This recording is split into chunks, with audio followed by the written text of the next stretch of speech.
ज्ञानतोषी और doctor SP. Agarwal जो मंच पर उपस्थित हैं और मेरे सामने सारे सहयोगी जो दिल्ली विश्वविद्यालय के अनेक कॉलेजेस में अध्यापन कर रहे हैं। सबसे पहले तो मैं दोनों कॉलेजेस को, आत्माराम सनातन धर्म और रामानुजन कॉलेज को, इस बात के लिए बहुत बधाई देता हूँ कि एक बहुत ही महत्वपूर्ण जीवन कौशल, लाइफ स्किल के ऊपर एक साथ आकर के इस कार्यक्रम को आयोजित करने का मन बनाया और इसको मूर्त रूप दिया।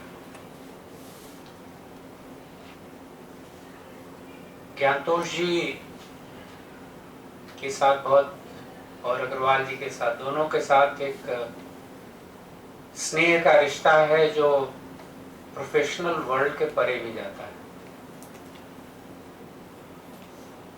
जो ये बताता है कि आप जुड़ते हैं संस्थाओं की वजह से और धीरे धीरे ये संस्थाओं के प्रभाव आपके व्यक्तिगत जीवन में इस तरह पसर जाते हैं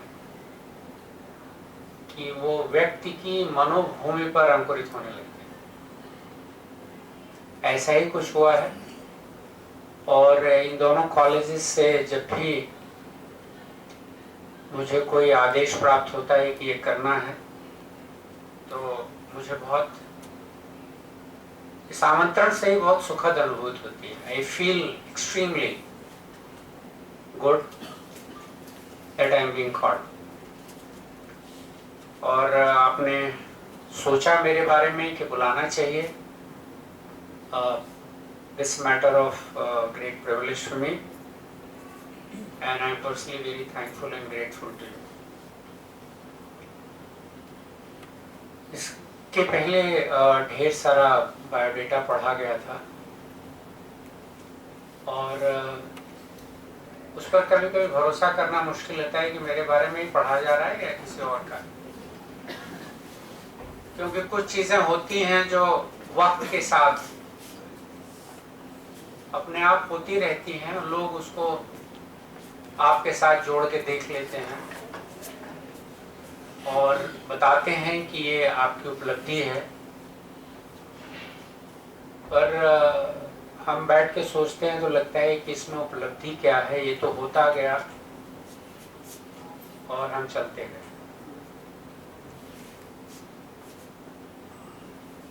मैं अपनी बातचीत बीच बीच में दोनों भाषाओं में करूंगा, हिंदी में, अंग्रेजी में। दिल की बात अक्सर अपने मातृभाषा में उपजती है। शुरुआत में मैं दिल की बात कर रहा हूँ, फिर मैं प्रोफेशन वाली बात पे आऊँगा।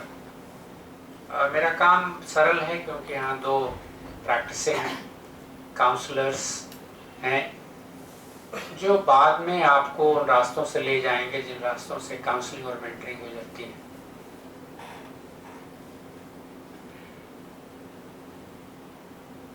मैंने काउंसलिंग और मेंटरिंग दोनों को बहुत प्रयास करके सीखा। मुझे लगा कि मनोवैज्ञानिक होने के नाते ये कौशल और ये स्किल या ये योग्यता का प्रशिक्षण मेरे पास होना चाहिए। हालांकि हमारे अपने पढ़ाने, मनोविज्ञान पढ़ते और पढ़ाते समय इसकी वैसे ही शिक्षा थी जैसी कि हम दे रहे हैं बच्चों को 5 सवालों के लिए तैयार करने वाली, इम्तहान देने वाली शिक्षा। काउंसलिंग और मेंटरिंग की समझ उसके परे ले जाती है हमें, और कैसे परे ले जाती है और कैसे हमारा अपनी पर्सनल लाइफ, तो मेरे जीवन में खुद कुछ व्यक्तिगत संकट थे संबंधों के। अपने परिवार में, मैं बड़े परिवार से आता हूँ, आमतौर पर 16-17 लोग रहा करते थे और मैं खुद 3-4 ब्रदर सिस्टर सिबलिंग्स हैं। तो मुझे लगा कि ये निरंतर संघर्ष और जो पारिवारिक स्थिति के तनाव हैं, इनको डील करने का जो उपाय अभी तक प्रचलित है वो एक इन सबसे खुद को अलग कर लेना और फिर बाद में उस पीड़ा को जीते रहना कि मेरा तो कोई है ही नहीं, हम तो किसी के नहीं। मैंने कहा इसके उसका भी कुछ उपाय तो होना चाहिए ताकि इसकी एक ऐसी संतुलित और सम्यक व्यवस्था बने जो काम भी चलाती रहे और संबंधों का निर्वाह भी करे। क्योंकि जब संबंधों में अंतर्द्वंद आता है तो दो ही चीजें तकलीफ में आती हैं, या तो आपका काम रुक जाता है या आपके संबंध खराब हो जाते हैं। अगर दबाव बना के आपने काम करा लिया तो शायद एक दो बार सफल हो जाएंगे, दबंगई करना जिसको कहते हैं, या लॉजिकल होना, रेशनल होना, पर एक्चुअली धीरे धीरे पाएंगे कि आपके संबंध छीज रहे हैं, गल रहे हैं, and then you are a loser on relationship front. So how to strike out a balance so that your task, your work gets done and you also enjoy a very renewed relationships. Even you have to face the unpleasant situation in life. Is there a healthy way of confronting others, friends, even your own spouse, even your own students? If you are hurt, if you are in pain because of certain reasons, certain behaviors, how it can be addressed effectively so that you do not be loser on your own sanity. You maintain your sanity and do not live a very tense, very complaining, remorseful life. So I got myself trained and then I was invited to be practitioner. मैं आपको कहता हूँ, और इसलिए मैंने practice उसकी नहीं शुरू की क्योंकि मुझे लगा कि प्रैक्टिस करने के लिए I also need a support group where I can go and wash my linen. But I realize that in the present situation professional world this kind of help is not available. Then he said that then how I am going to deal with the deformities, contaminations and distortions that come to my own personality unless I have somebody who can show mirror to me. So basically counseling and mentoring both are life skills. That is how I position it. It will help you in your personal life, it will help you in your professional life, it will help you in social and cultural life. That is what I believe as a psychologist, as a student of psychology. It helps you deal with your relationships, be it good and bad, and take it to the next level of development. How that can be done, it's very simple, but it requires certain kind of reflections, certain kind of insights, of which most of us, if not all of us, are quite capable, provided we pay attention and to our own self. So when you want to do counseling with a student or counseling with any other member of your relational network, any other member of your relational network, certain qualities need to be addressed within you before you take the privilege of entering into somebody's life. Counseling is like entering into somebody's life. You will get better training by the people here who are professional counselors. I am going to give you certain broad pointers of mentoring and counseling. Some perspective so that you feel interested in learning about it. So don't think that it is necessary only for you to carry out your job as a teacher. It is a skill which will facilitate, which will act as a lubricant in living a life, living a much better life, living a reconciled life, living a satisfying life, provided you start granting space to the idiosyncrasies of the other person, rather than trying to make everybody like you. किसी का भला, मैं अपनी तरह का अकेला ही काफी हूँ इस सभ्यता में, अपनी तरह का दूसरा अगर हम बना देंगे तो वो डुप्लीकेट ही होगा हमेशा। अक्सर हमारी कंप्लेंट इसीलिए होती है कि वो हमारे जैसा नहीं है। Now, these are the, but actually if you look into it कि इसकी शुरुआत मेंटरिंग की कैसे हुई और जो लिटरेचर है मेंटरिंग और काउंसलिंग का, ये वो बताता है। मैं इन दोनों वर्ड्स को शुरू में इंटरचेंजेबली यूज करूंगा, हालांकि इन दोनों की मीनिंग जो इटमोलॉजिकल है और इनके रिसर्च की जो हिस्ट्री है वो फर्क है। पर मेंटरिंग का सबसे बेहतरीन उदाहरण अर्जुन और कृष्ण का संवाद है। और अगर उसको सिंबॉलिक मेटाफोरिकल वे में, साहित्य के विद्यार्थी हैं ज्ञानतोष जी, अगर लाक्षणिक और व्यंजना के भाव से उसको देखें तो जीवन की एक महाभारत ही है जहां हम अपनी कॉन्शियसनेस चेतना कृष्ण के सहारे 5 ज्ञान इंद्रियां और कर्म इंद्रियां और सैकड़ों की मात्रा में विचलन कौरव हमारे अंदर हैं। हम निरंतर लड़ते हैं और अक्सर दुविधा भरे प्रश्न पूछते रहते हैं अपने आप से। दुर्भाग्य से हमारे पास कृष्ण नहीं है जो गीता का ज्ञान देते हैं। कृष्ण ने सिर्फ इतना ही अर्जुन ने कृष्ण से सिर्फ इतना ही पूछा था कि मेरा लड़ने का मन नहीं कर रहा है, मैं क्या करूं। विद्यार्थी भी शायद यही आपसे पूछे कि मेरा पढ़ने का मन नहीं कर रहा है, मैं क्या करूं। अब वहां पर एक शिक्षक कृष्ण की भूमिका में आ पाता है कि नहीं आ पाता है, यही उसकी सबसे बड़ी चुनौती है। और कृष्ण की भूमिका पूरी तरह से तो कर पाना संभव नहीं है, लेकिन उसके कुछ विचार के बिंदु अगर हम उसमें शामिल कर लेते हैं तो ये समझ में आएगा। कल मेरा एक स्टूडेंट, अपने पीएचडी स्टूडेंट को डिग्री मिली थी कल कन्वोकेशन में, तो वो प्रणाम करने आई थी आशीर्वाद लेने, क्योंकि मैं कन्वोकेशन में नहीं जा पाया था। उसके साथ उसका छोटा भाई था, तो उसने कहा कि सर ये बहुत तकलीफ दे रहा है हम लोगों को। मैंने कहा क्या हुआ? कहता है कि मेरा पढ़ने में मन नहीं लगता है। तो मैंने कहा, उस बच्चे से पूछा कि तुम ये बताओ कि तुम्हारा और तुम्हारे मन का रिश्ता क्या है एक दूसरे के साथ, कौन सवार है और कौन घोड़ा है। तो ये सवाल शायद हम सब लोगों को पूछना पड़ेगा कि मेरा और मेरे दिमाग का आपसी रिश्ता क्या है। मैं अपने दिमाग की सवारी करता हूं या दिमाग हमारी सवारी कर रहा है? उचित क्या है? दिमाग अगर हमारा है तो मैं उसकी सवारी करूं। मुझे करना है तो दिमाग पूरी तरह से मेरा साथ दे। मैं उसको कैसे अलाउ करूंगा कि वो इधर उधर भटक जाए? बिना लगाम का घोड़ा तो घायल ही करता है। अर्जुन ने भी सिर्फ यही प्रश्न पूछा था कि मेरा लड़ने का मन नहीं कर रहा है, मैं क्या करूं। एंड देन इन रिटर्न उन्होंने सारा ज्ञान मार्ग, भक्ति मार्ग और कर्म मार्ग का प्रचलन दिया। पर लास्ट में जो लर्निंग पॉइंट है, जो मैं एम्फसाइज करना चाहता हूं, उन्होंने ये नहीं कहा कि तुम्हारी लड़ाई मैं लड़ देता हूं। उन्होंने यही कहा कि अब तुम्हें चूज करना है कि तुम अपनी लड़ाई कैसे लड़ोगे। Now it is for you to decide what would be your strategy to fight the war.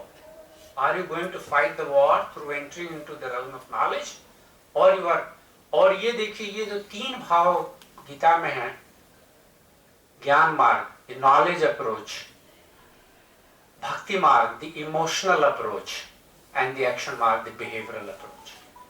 आज भी मनोविज्ञान की बहुत सारी धारणाएं इन 3 के परे जा ही नहीं पाई। और यही 3, संज्ञानात्मक, भावनात्मक और व्यवहारात्मक, ये 3 चीजें अगर आपके अपने नियंत्रण और आपके अपने अंकुश में आ जाती हैं तो मुझे लगता है कि ढेर सारी कंट्रोल, डिसिप्लिन, अनुशासन और अचीवमेंट की ढेर सारी उपलब्धियां आप हासिल कर सकते हैं। तो ये जो पहला प्रोटोटाइप है, जब भी ये संकट आता है तो याद करने की जरूरत यह है कि कृष्ण ने अर्जुन को कब उपदेश दिया था? जब सेनाएं आपसी खड़ी थी और लड़ाई का मैदान एकदम छिड़ा हुआ, वो कह रहा है कि मैं नहीं करना चाहता हूं। तो पूरा का पूरा एक कर्म की डॉक्ट्रिन भगवान कृष्ण दी। मेंटर और काउंसलर भी यही काम करता है, वो सिर्फ एम्पावर करता है। और जैसी परिभाषा बताती है इसकी कि as a counsellor, as a mentor, you are not going to solve anybody's problem, rather you enable the other person to solve his or her own problems. आप सिर्फ उसको एम्पावर करते हैं ताकि वो अपने संसाधनों के आधार पर, based on his own inner resources, he is able to solve his own problem. अगर आप सारे विद्यार्थियों की समस्याएं हल करने लगेंगे तो एक हफ्ते में खर्च हो जाएंगे। आपको अपना जीवन भी जीना है, तो आपको कंटिन्यूअसली कुछ तरह के काम करने पड़ेंगे और उसके लिए कुछ तरह के कौशलों की जरूरत होती है। और वो कौशल क्या है, उनको पैदा करने के लिए आपको अपने अंदर कुछ तरह की व्यवस्था पर विचार करना पड़ेगा। और मैं उन जो उद्देश्य हैं काउंसलिंग के, उस पर मैं बहुत संक्षेप में, हालांकि विस्तार में तो ये पूरा का पूरा एक सेमेस्टर का कोर्स ही है हमारे यहाँ, एक सेमेस्टर का कोर्स तो नहीं आपको पढ़ाया जा सकता है, पर इसका सबसे बेहतरीन तरीका होता है कि आप अपने अनुभव, जिसको एक्सपीरियंशियल लर्निंग पैराडाइम से करते हैं, कि मैं यहाँ काउंसलर और काउंसलिंग का रोल प्ले करा के आपको दिखा देता कि एक्चुअली में काउंसलिंग कैसे की जाती है, मेंटरिंग कैसे की जाती है, और इसके जो कुछ फंडामेंटल एजम्पशंस है, मान्यताएं हैं, वो आपको इस पे विचार करना होगा कि आप इन मान्यताओं के कितने पास खड़े हैं या इन मान्यताओं से कितने दूर खड़े हैं। पहली इसकी जो मान्यता ये है कि आप भी, जो भी विद्यार्थी है, जो भी व्यक्ति आपके पास आता है, वह उसी रूप में स्वीकार किया जाना चाहिए जिस रूप में वो आता है। आपको अपने जो ऑटोमेटिक नेगेटिव थॉट्स हैं, ये तो संस्कृत पढ़ने वाला लड़का है तो कमजोर होगा, हिंदी पढ़ने वाला है तो बेकार होगा, साइंस पढ़ने वाला है तो ब्राइट होगा, ठीक है, रेगुलर नहीं आता है तो इसकी समस्या होगी, या ब्रोकन बैकग्राउंड से है, पारिवारिक गरीब स्थिति से आता है, या इसके परिवार में माता पिता साथ नहीं रहते हैं तो इसके साथ तो ये सब होना ही था, या ये इस जाति का है, इस धर्म का है, इस क्षेत्र का है। इसको हम कहते हैं एंड ऑटोमेटिक नेगेटिव थॉट्स। ये चींटियां हैं जो किसी को देखते ही काट लेती हैं, क्योंकि हर आदमी का दावा है कि हम तो आदमी देखते ही समझ जाते हैं। जरा अपने इस दावे को चुनौती दीजिए, आदमी इतना जटिल प्राणी है कि उसको समझते समझते, मतलब मैं नहीं समझ पाया हूं, 40 साल शादी के हो गया मेरे।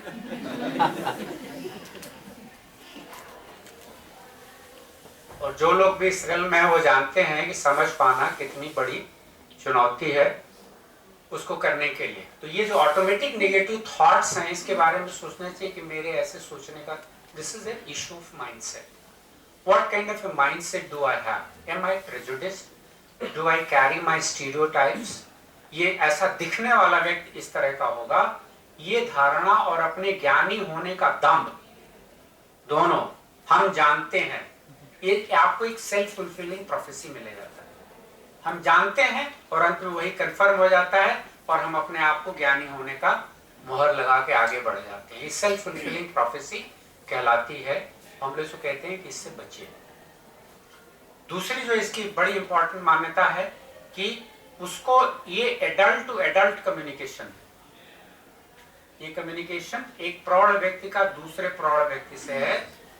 आपको उसको बच्चा समझ के पेरेंटिंग नहीं करनी है, क्योंकि पेरेंटिंग अगर आप करेंगे तो आप उसको प्रेस्क्रिप्शन देंगे, तुम ये कर लो, तुम्हें ये करना चाहिए, तुमको ऐसे करना चाहिए, तुमको ये जाना चाहिए।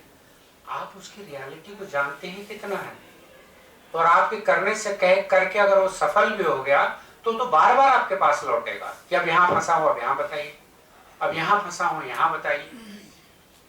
तो उससे सिर्फ पूछना ये है कि तुम करना क्या चाहते हो, क्योंकि अपनी स्थितियों का मूल्यांकन और उसमें सहज निर्णय लेने की क्षमता सिर्फ उसी व्यक्ति में है। मैं आपकी स्थितियों की जटिलता को समझने का दावा नहीं कर सकता। करूंगा कब? जब मेरे पास पर्याप्त डेटा हो जाएगा, जब मैं आपसे 5-7 सेशन इंटरेक्ट कर लूंगा, then I would be able to do it. But even then, I will avoid making prescriptions to you. ये जो डॉक्टर बायोमेडिकल मॉडल वाला है, कि डॉक्टर के पास गए, बुखार है, उसने तुरंत दवा लिख दी। काउंसलिंग और मेंटरिंग का काम ऐसा बिल्कुल नहीं है कि आप उसके लिए दवा लिखेंगे, सिर्फ उसको अपनी दवा खोजने में मदद करेंगे। You will, that's how the counseling and the mentoring is being prescribed. इसके अंदर कोचिंग भी इन्वॉल्व है, एजुकेशन भी इन्वॉल्व है, ट्यूटरिंग भी इन्वॉल्व है और काउंसलिंग भी इन्वॉल्व है। ये सब कुछ इसके अंदर इन्वॉल्व है, पर ये सबसे फर्क भी है। कुछ एलिमेंट इसके कोचिंग के भी इसके अंदर आते हैं। कोचिंग में बहुत स्पेसिफिक स्किल सेट, जैसे स्पोर्ट्स कोच होते हैं, वो आपको एक खास एरिया में परफॉर्मेंस इंप्रूव करने का निरंतर प्रयास, बिल्कुल डायरेक्टिव इंस्ट्रक्शनल, वो आपको देंगे और आपकी कोचिंग होगी। ट्यूटरिंग में सब्जेक्ट स्पेसिफिक प्रैक्टिस सेशन उसको दिए जाते हैं, उसकी ट्यूटरिंग हो जाती है। एजुकेशन में उसकी कॉग्निटिव एबिलिटीज को इनहांस करने का प्रयास करते हैं। पर जब आप मेंटरिंग और काउंसलिंग करते हैं तो साइकोलॉजी में एक टर्म यूज किया जाता है, मिररिंग करना, शीशा दिखाना। किसी दिन शीशे में हम खुद को बहुत अच्छा महसूस करते हैं, उस सब में हमारे भीतर ही है, और किसी दिन बहुत ही खराब महसूस करते हैं, शिकायत करते हैं कि मेरे बाल क्यों कम हो गए, मेरे स्किन कलर ऐसा क्यों नहीं है, मेरी हाइट ऐसी क्यों है, मेरी नाक ऐसी क्यों है। We complain, but there are days we feel good about ourself. And as a good counsellor and mentor, your job is to show the mirror so that the person himself can look at his own reflection and decide whether he or she is beautiful, handsome, nice looking or not, or ugly. ये जो mirror का सिर्फ एक बेहतरीन गुण होता है कि मिरर अनटेंटेड रिफ्लेक्शन करा सके, अनटेंटेड रिफ्लेक्शन उसको जो करा सके। और इसके लिए जो आपके अपने कम्युनिकेशन के स्किल्स हैं, जो आपके क्वेश्चनिंग स्किल्स हैं, पैराफ्रेजिंग के स्किल्स हैं, उनके ऊपर ध्यान देने की बात है। वो शायद विस्तार के सेशन में आपके जो रिसोर्स फैकल्टी है ये लोग चर्चा करेंगे। लेकिन मिररिंग का काम आपको करना है। आपका काम उसको किसी तरह की बिलीफ सिस्टम में नहीं ले जाना है, उसको आपको अपने ऑटोमेटिक नेगेटिव थॉट्स के प्रदूषण से, if I can use that word, बचाना है।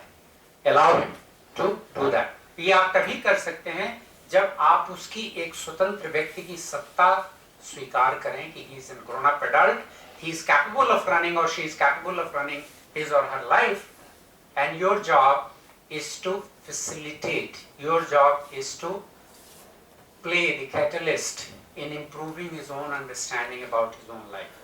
मैं इसके एक उदाहरण देता हूं कि मैं क्या कह रहा हूं। अध्यापक हूं तो मूल चेतना तो अध्यापक की है, समाहित है मन में।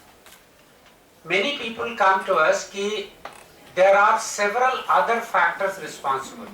My mother-in-law is bad, my home environment is really bad, my kids are not doing well, I have difficulty in the jobs, and therefore all my behaviors are caused by others. This is called externalization of all the problems. For all the problems in my life, somebody else is responsible. If I am not a good teacher, my college environment is responsible, government is responsible, traffic is responsible, local law and order situation is responsible. And if I am doing my job within these constraints, I am martyr. शहीद हूं मैं। बहुत सारे लोग शहीदी भाव से काम कर रहे हो, नौकरी जी रहे हैं, चाहे वो घरेलू परिस्थितियों में खुद को शहीद बताते हो या किसी, क्योंकि ऐसा व्यक्ति निरंतर एक घाव को अपने अंदर चाटता रहता है और उसको कभी सूखने नहीं देता है, क्योंकि एक्सटरलाइज है सब कुछ। आई एम नोबडी, मैं तो परफेक्ट हूं, but the situation around me is not perfect, and therefore if the situation changes I will change as well, but give me two good reasons that why anybody will change situation for you. Who are you? You will have to, and even look at the Indian mythological tradition, the God himself had to take reincarnation of human being to change things. So you will have to reincarnate yourself to change things around you, and then only you can start feeling better and good and different other kind of things. Nobody else will change.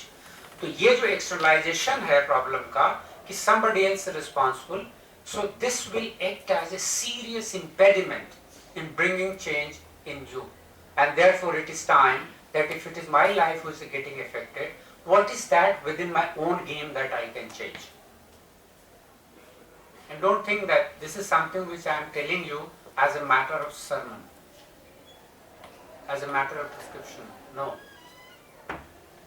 I did it. And there's a personal example I am giving. Few years ago, in 2014, my both kids, daughter and son, they left for US. And my wife is a housewife. and she suffered a symptom which is called emptiness syndrome. घोंसला खाली हो गया, मेरे पास job है, अपनी व्यस्तता है. She being a very indulgent mother and devoted housewife started suffering from severe depression. And I sensed it within a couple of weeks.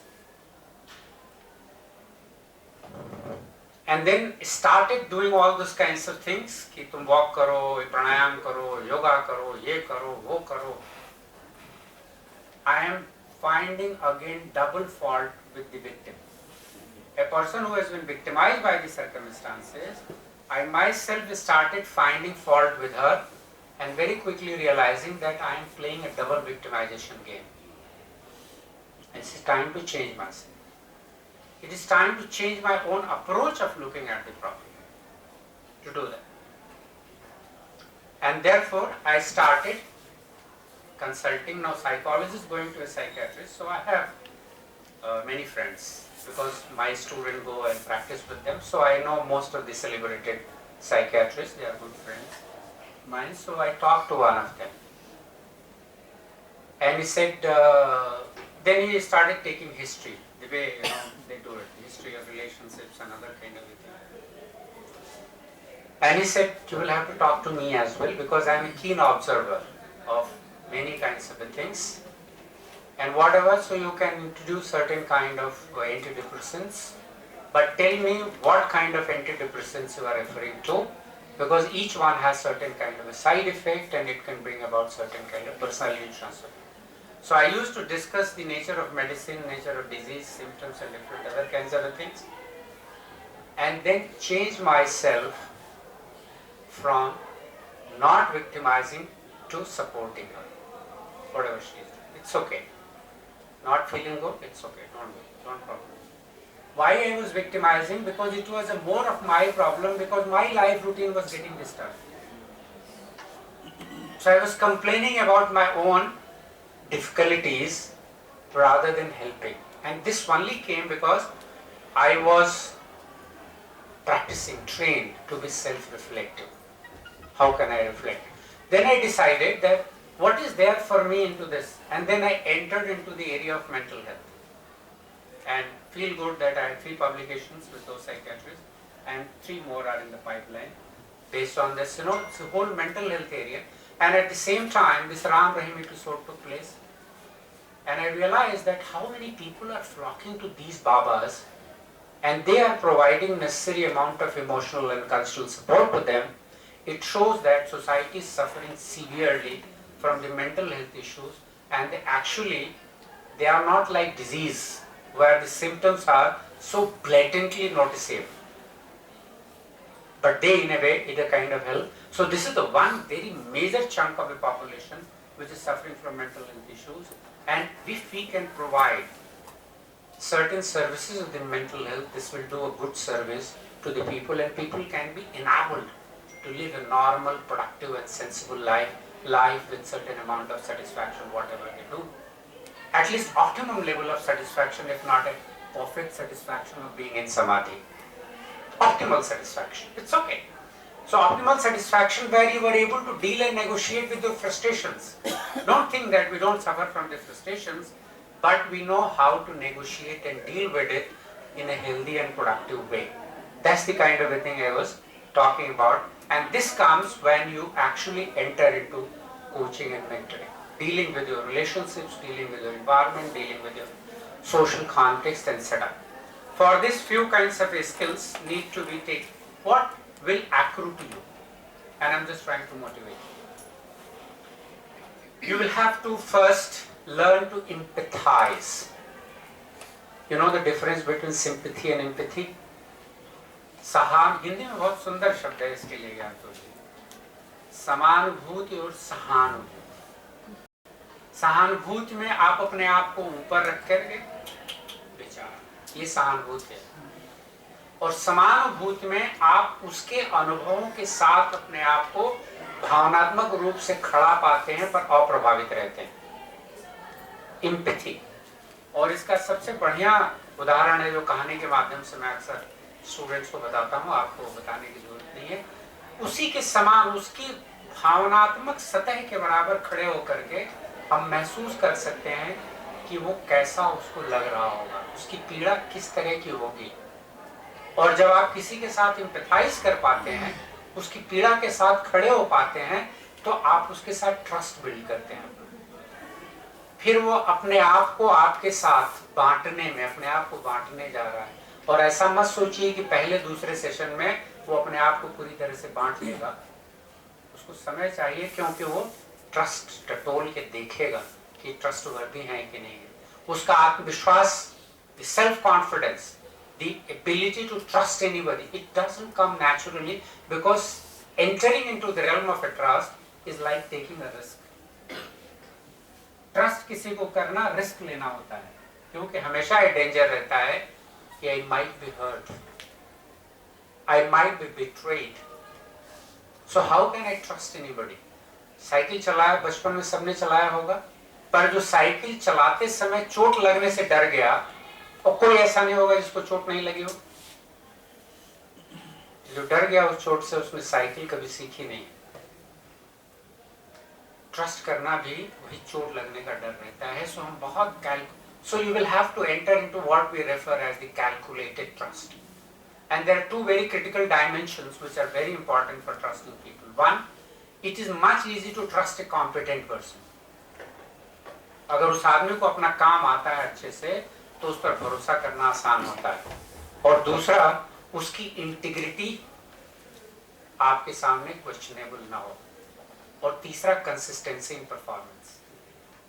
There are three very important dimensions for trusting anybody, and if you enter into the realm of a trust, the person will reveal himself. कितनी दफा revealing and concealing, छुपाना और बताना, इन दोनों के बीच में आप देख सकते हैं कि क्या छुपाया जा रहा है और क्या बताया जा रहा है। कितनी दफा बहुत कुछ छिपाने के लिए बहुत कुछ बताया जाता है। बहुत थोड़ा सा हमको छिपाना है, इसलिए बहुत सारी चीजें बता रहे हैं।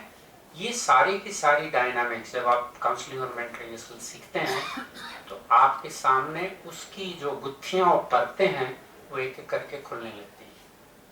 Each will start opening up to you with a new. This empathy, reflecting, mirroring. These are the three very important points. मैं theoretically बता सकता हूँ, वैसे मैं पसंद करता है एक्सपीरियंशियली बताने कि आपकी साइकी में मिररिंग होती कैसे है, या आपकी साइकी में रिफ्लेक्शन कैसे हो रहा है, आपकी अप्रोच जो भाषा की समृद्धि आपके पास है उसमें कैसे हो रहा है, पहला। दूसरा, तो ये तीन तरह के स्किल्स हैं, तीन चार तरह के, और इसीलिए इनको सॉफ्ट स्किल कहा जाता है। सॉफ्ट स्किल्स के लिए कहा जाता है कि हर व्यक्ति की अपनी व्यक्तिगत विशेषताओं के आधार पर उसके मन के दरीचे अलग अलग तरह से खुलते हैं। एक फॉर्मूला सबके ऊपर लागू नहीं होता है। आपको वेट करना पड़ेगा कि यह आदमी की जो मेकिंग है, पूरी की पूरी जो बनावट है, इसकी जो समझ है, वो समझ कैसे स्थिर है इसके मन में। और फिर उस स्थिरता के साथ अगर आप जब डील करते हैं, तब आपको वो ट्रस्ट करना सीखता है, and then he starts revealing certain kind of facts. ये आपको सिखाया जाएगा और अच्छा होगा आप जाने, दूसरों के तो काम आएगा, पर इसकी विशेषता ये है कि सबसे पहले अपने काम आएगा। और इसीलिए इस तरह का जो नॉलेज है, इस तरह का जो ज्ञान है, इस तरह का जो एक्सपीरियंस है, वो सबसे पहले आपके काम आएगा। और अगर आपने उस पूंजी को संभालना सीख लिया है, तो वो फिर आपके पास हमेशा काम आएगा, और फिर जरूरत पड़ेगी तो दूसरों का काम भी आएगा।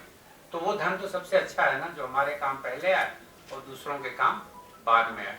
Then the another very important point is that इससे आपकी जो सेल्फ अवेयरनेस है, आत्मबोध की जो क्षमता है, your capacity of feeling, living an informed life, that will be improved. और फिर फाइनली ये भी एहसास कराने लगता है कि एक्चुअली आपके अंदर किन चीजों को करने के गुण है, self actualization, discovering your own potential, what kind of potential I have and what. और इसके लिए थोड़ा सा जो कल्चरल हैबिट्स हैं हमारी, उस पर मैं आपका ध्यान देना चाहूँगा। अध्यापक खास तौर पर हमेशा बताने के मोड में रहते हैं, टेलिंग मोड में रहते हैं। They are called the telling mode.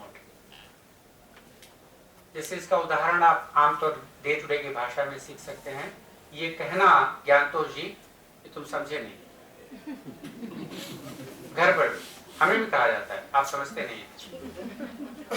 तो हमने कहा कि आप बता नहीं पा रही हैं या हम समझ नहीं पा रहे।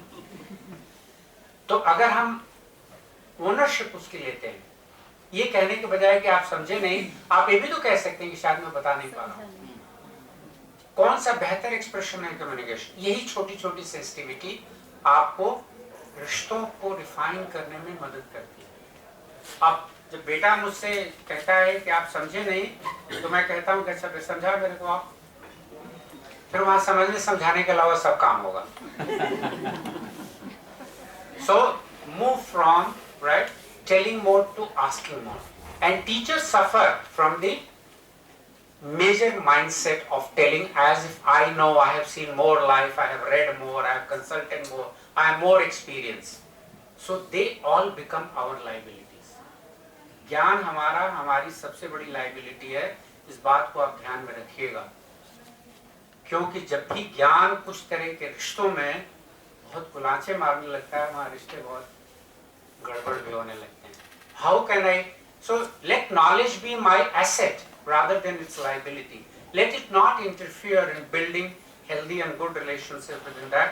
So this realization will start coming to. It is always very brighter side of it. और कुछ चीजों से जो आपको बचाता है, जिसमें एक मैंने उदाहरण दिया, तो समझे नहीं करने के बजाय मैं एक बार और बताता हूँ, शायद मैं बताने में कुछ रहेगी ना।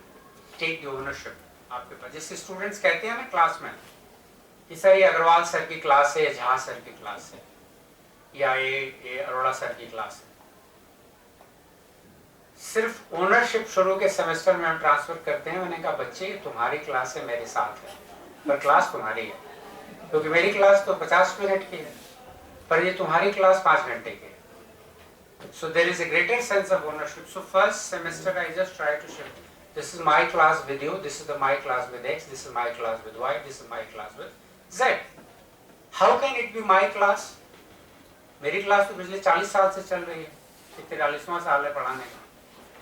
So this is the sense of ownership you keep transferring to the another, and then it gives a kind of sense of enlightenment. क्योंकि मेरी क्लास है तो स्टूडेंट का इनिशिएटिव और रिस्पॉन्सिबिलिटी ज्यादा होगा। कहते नहीं मेरा काम है, कहीं सिफारिश भी करते हैं तो कहेंगे उसके काम के लिए कह रहा हूँ, पर मान लीजिए कि ये मेरे लिए आप काम कर रहे हैं। ओनरशिप उसकी, उस पर वजन देने के लिए आप उसकी ओनरशिप की घोषणा करते हैं, उसको डिक्लेयर करते हैं। It helps you in problem solving, it is a great and then it is a psychological education for you. और ये साइकोलॉजिकल एजुकेशन आपको जो है बहुत तरह के कॉग्निटिव चेंजेस, जैसे कि आपने एहसास किया होगा क्लास में भी कि एक ही उदाहरण से सारे बच्चे कनेक्ट नहीं करते हैं, because predisposition and the receptivity of the mind is very differently structured in each individual, and as a teacher my job is to teach the same from a different vantage point. ये अलग बात है कि हमारे challenges quantity को deal करने में quality के साथ सीरियसली कॉम्प्रोमाइज हो गए। Where is the time in a semester? So time, how to optimize time, this you also learn and carry it out, right?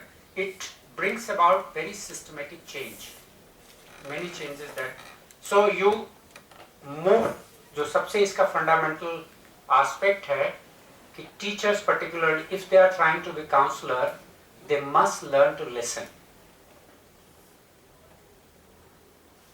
Listening is an art. Believe me, science part I can teach you, but the art part you will have to practice.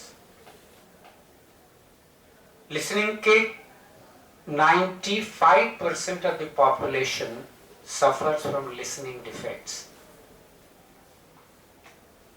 जैसे कई तरह के defect होते हैं listening में, उसमें एक listening defect इस तरह का होता है जिसको हम कहते हैं, क्योंकि अगर आप अच्छे लिसनर नहीं हैं तो आप अच्छे कम्युनिकेटर हो ही नहीं सकते। आप वक्ता बहुत बड़े हो सकते हैं, पर in a interpersonal situation, in a group situation, you just can not be very effective communicator unless you are a good listener.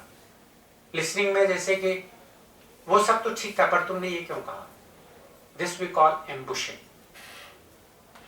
Ambush लगाना, घात लगा करके चोट करना, सारी बात सुन रहे हैं पर उसकी एक बात पूरी की पूरी आपने पकड़ ली।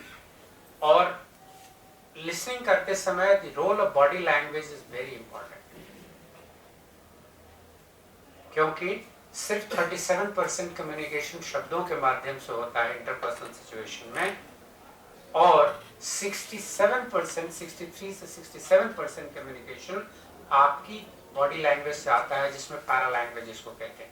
आपकी भाषा, आपके बताने का ढंग, शब्दों का उतराव चढ़ाव, शब्दों की चॉइस, किस तरह के शब्द का चयन आप करते हैं बातचीत करने में, किस तरह उसको बताते हैं, टोन आपकी क्या है, आपकी पैराफ्रेजिंग कैसे आप उसको करते हैं, ये सारे के सारे ह्यूमन माइंड को बहुत सीवियरली इफेक्ट करते हैं।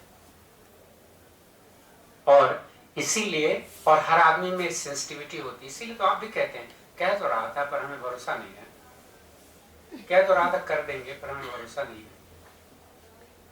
क्यों ऐसा लगता है? क्यों नहीं आप सिर्फ उसके शब्दों पे जाते हैं? क्यों आप गट फीलिंग रिएक्शन पे ज्यादा रिस्पॉन्ड करते हैं?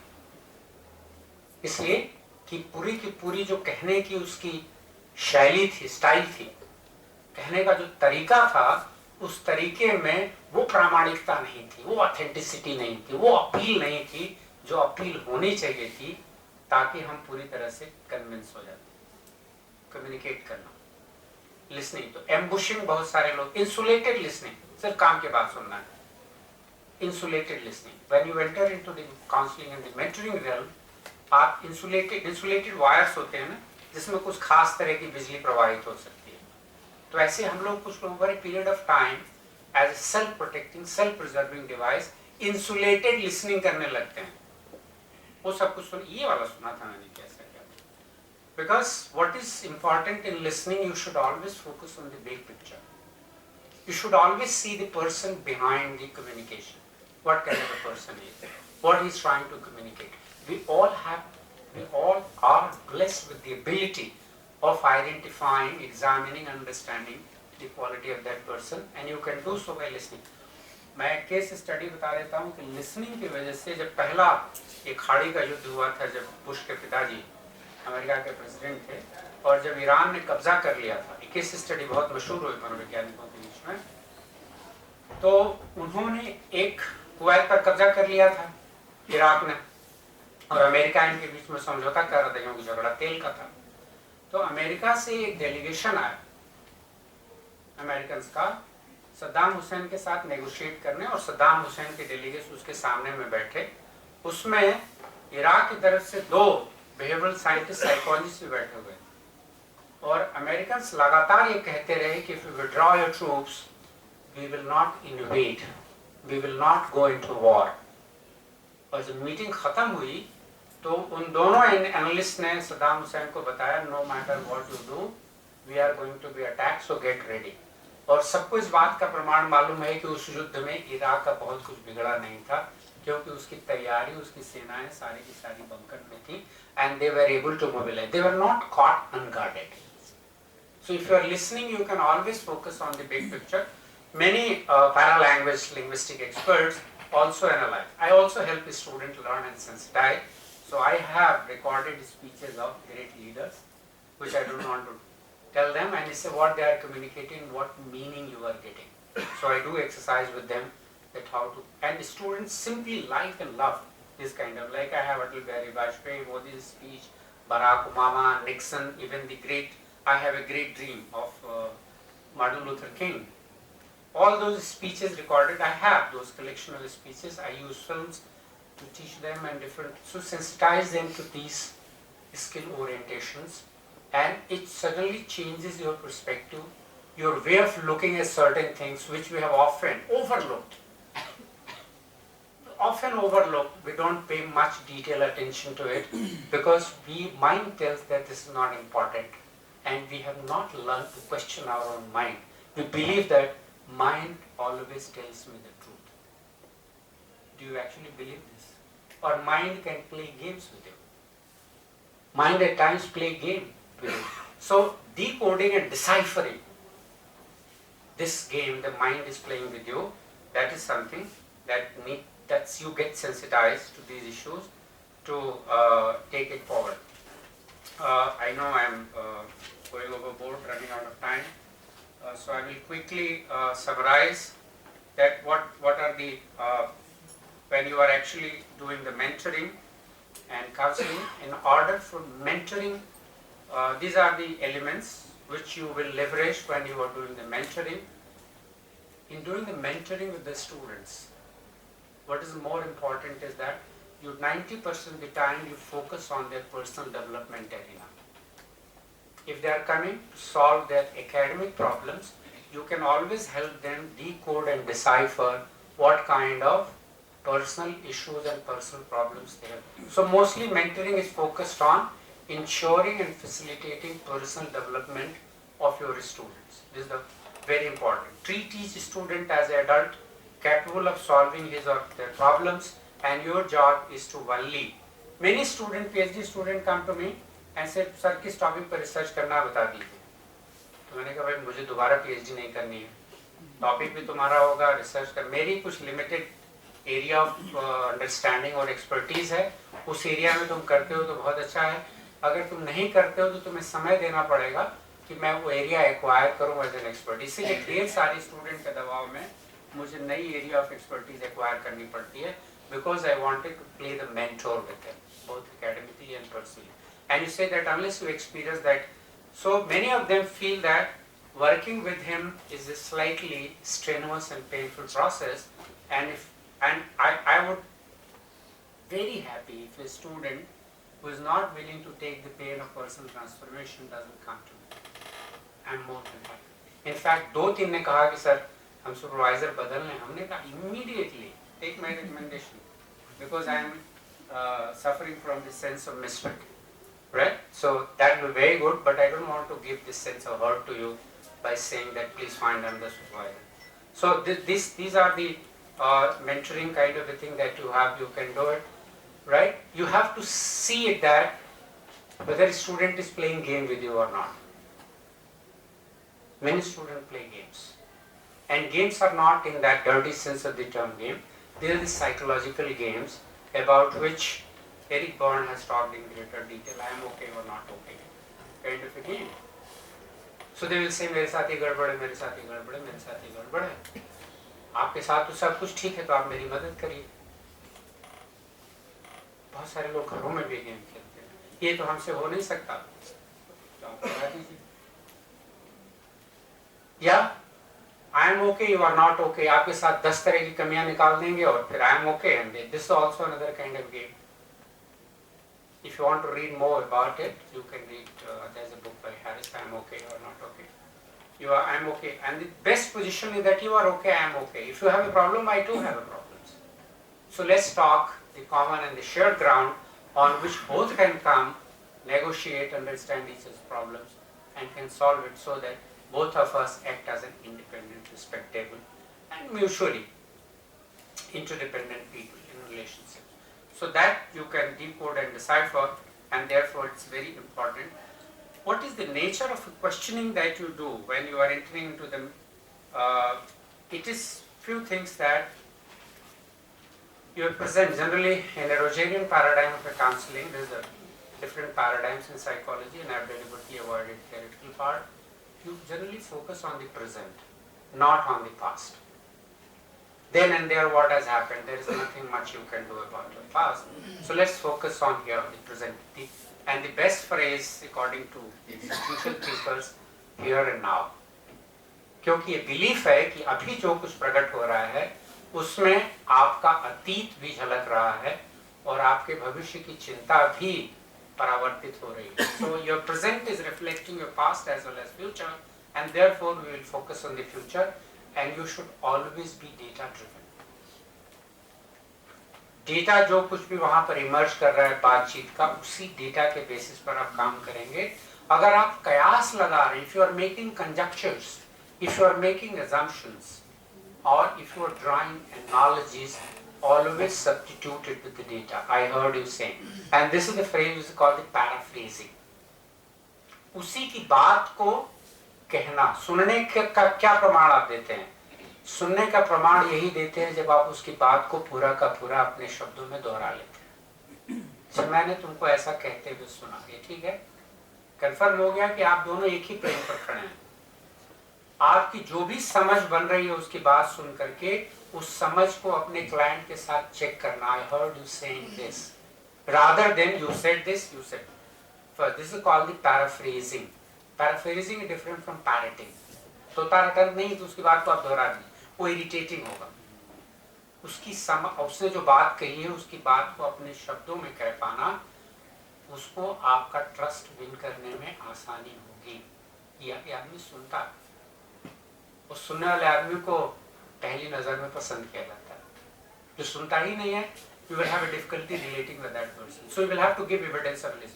So as a teacher, you are entering into the realm of mentoring and the counseling with your students. My first advice is that be a good listener. If a student, my personal experience has been, if a student comes with a problem, normally they also have a solution in their mind. You will have to take them toward the solution. As administrator, since 1993, I have been holding, and I am now quite tired, fatigued of doing administration in the university setup. And I have always found that any client, any person who is bringing me the problem also has a particular kind of a solution in the mind. The solution may not be appropriate, but he has a solution in your mind. So if you are listening and taking him closer to the solution, you can help him choose the correct alternative for the solutions. And this is what your job is, that your job is not to solve the problem for other. Otherwise, as a counselor and mentor, you will burden your life too much, right?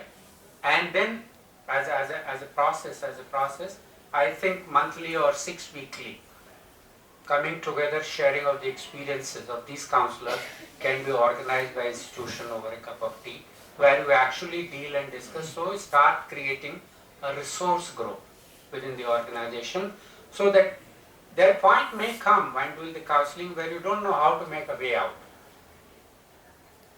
इसको हम कहते हैं transference का experience हो लगता है. Boy is coming and teacher is lady, girl.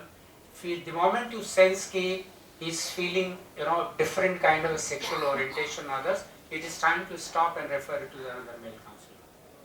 Don't encourage him to continue. That's the certain kind of ethical standards of counseling and mentoring that need to be followed, right? Even for the regular and the other kind of practices. Always meet a student by fixing a time. Don't allow students to come random. You will be inundated. You will kill yourself. So always fix an appointment in which the starting time and the closing time should also be declared. You will meet for half an hour. Don't allow a student to have whatever time he or she wants to have yours.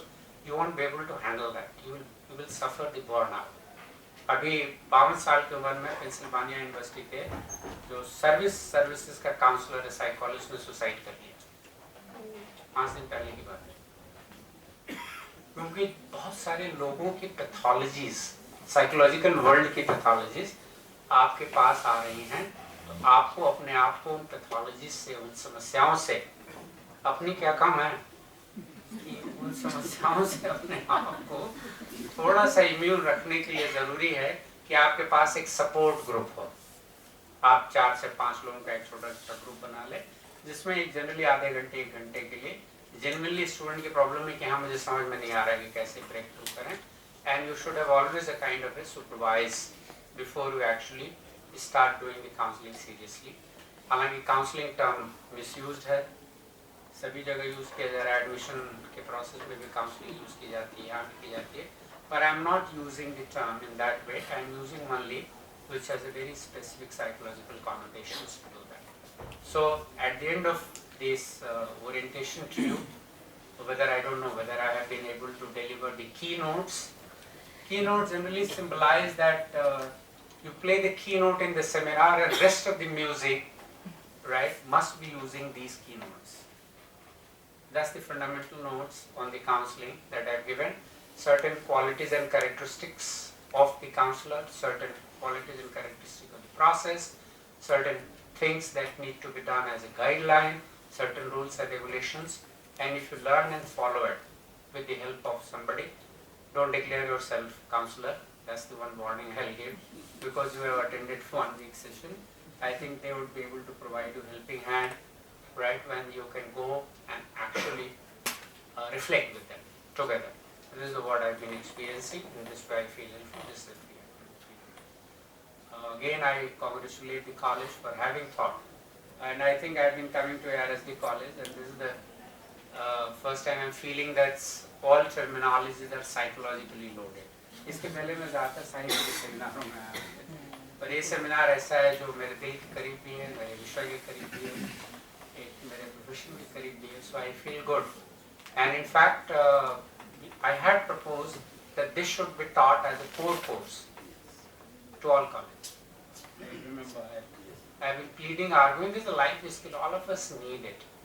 We are not living a very easy life. We all are living a difficult life, and we don't know where to go in these difficult days to do that. Amount, हम एक छोटा सा counselling centre, service centre student के नाम पर खोले हुए हैं, और हम ऑलरेडी फैकल्टी रिसोर्स की शॉर्टेज में हैं, और हम कोशिश कर रहे हैं कि अगर ऐसी संस्थाओं के साथ हम इन्वॉल्व हो सकें उसमें, और फ्री सर्विस है ये, जहाँ टीचिंग कम्युनिटी और स्टूडेंट कम्युनिटी का कोई भी आदमी आके वहाँ अपॉइंटमेंट ले सकता है, और 2 दिन हफ्ते में हमारे 2 कलीग स्टूडेंट्स की मदद से उसको सुपरवाइज करते हैं.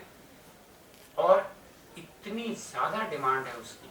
अभी लोकसभा में इसका सवाल भी उठा, जिसकी कहानी मैं ज्ञानदेव जी को बता रहा था, हेल्थ सेंटर में इसको चलाने की.